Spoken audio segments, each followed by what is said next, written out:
Hi, third graders. Here again to read the second part of The One and Only Ivan. I hope you really enjoyed the first part, and I'm super excited to keep reading. Here we go. The Littlest Big Top on Earth. My neighbors here at the Big Top Mall know many tricks.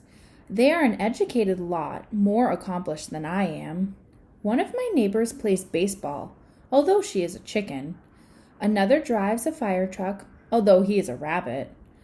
I used to have a neighbor, a sleek and thoughtful seal who could balance a ball on her nose from dawn till dusk. Her voice was like the throaty bark of a dog chained outside on a cold night. Children wished on pennies and tossed them into her plastic pool. They glowed on the bottom like flat copper stones. The seal was hungry one day, or bored perhaps, so she ate 100 pennies. Max said she'd be fine. He was mistaken. Mac calls our show The Littlest Big Top on Earth. Every day at 2, 4, and 7, humans fan themselves, drink sodas, applaud. Babies wail. Mac, dressed like a clown, pedals a tiny bike. A dog named Snickers rides on Stella's back. Stella sits on a stool. It is a very sturdy stool. I don't do any tricks. Max says it's enough for me to be me. Stella told me that some circuses move from town to town. They have humans who dangle on ropes twining from the tops of tents. They have grumbling lions with gleaming teeth and a snaking line of elephants, each clutching the limp tail in front of her. The elephants look far off into the distance so they won't see the humans who want to see them. Our circus doesn't migrate. We sit where we are, like an old beast too tired to push on. After our show, humans forage through the stores. A store is where humans buy things they need to survive. At the Big Top Mall, some stores sell new things like balloons and t-shirts, caps to cover the gleaming heads of humans.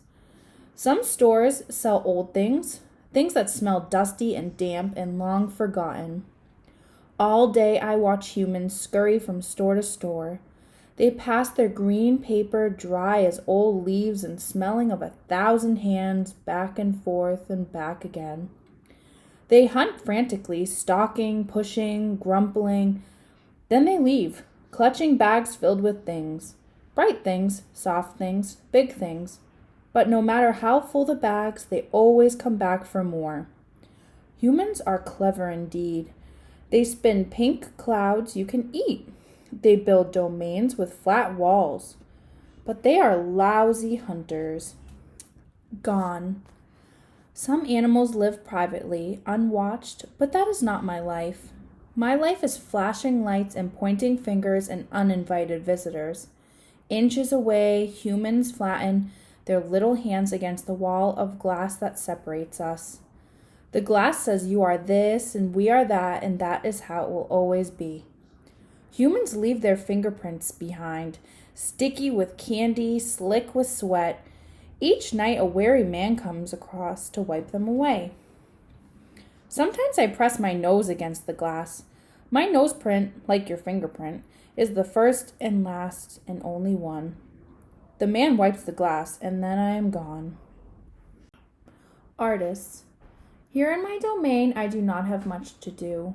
You can only throw so many meatballs at humans before you get bored.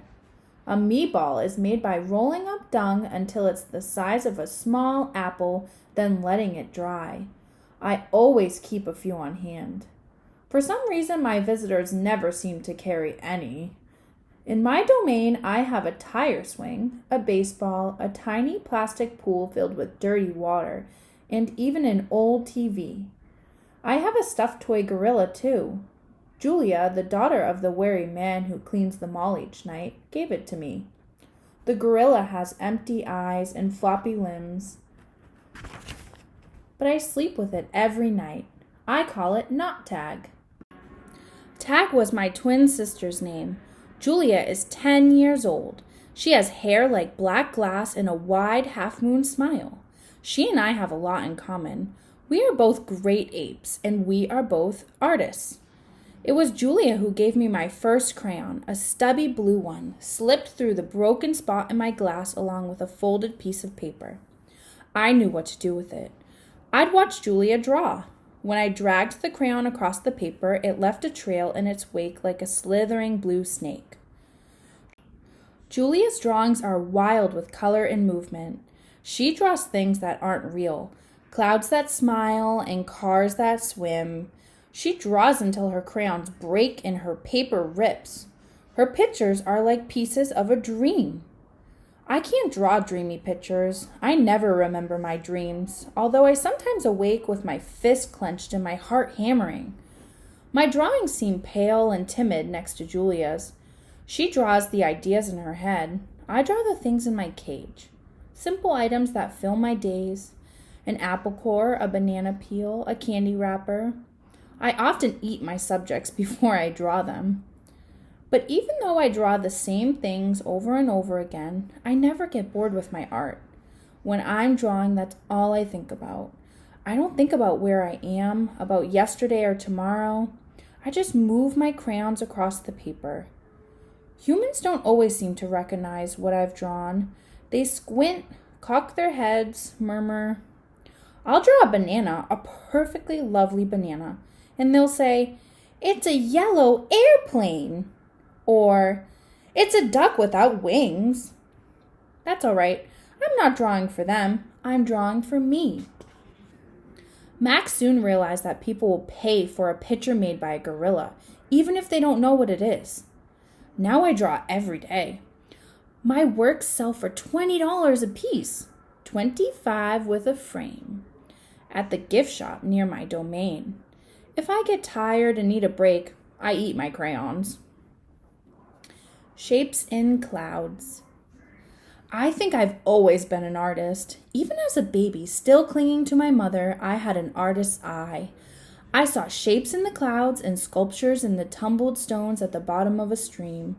I grabbed at colors, the crimson flower just out of reach, the ebony bird streaking past. I don't remember much about my early life, but I do remember this. Whenever I got the chance, I would dip my fingers into cool mud and use my mother's back for a canvas. She was a patient soul, my mother. Imagination. Someday I hope I can draw the way Julia draws, imagining worlds that don't yet exist. I know what most humans think. They think gorillas don't have imaginations. They think we don't remember our pasts or ponder our futures. Come to think of it, I suppose they have a point. Mostly I think about what is, not what could be. I've learned not to get my hopes up.